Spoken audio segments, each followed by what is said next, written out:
દીકરી, તારી ઈચ્છા હું જરૂર પૂરી કરીશ. માં, તમારા મોઢે દીકરી શબ્દ સાંભળીને મારો હૈયો ફાટી રહ્યો છે. મેં ક્યારેય માવતરની મમતા જોઈ નથી. દીકરી, તું બેસ.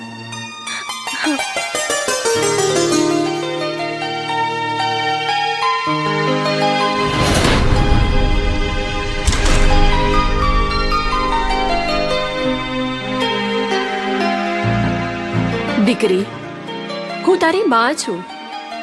તારા માટે સુખડી લાવી છું. લે, થોડું ખાઈ લે. તું ભૂખી છે ને?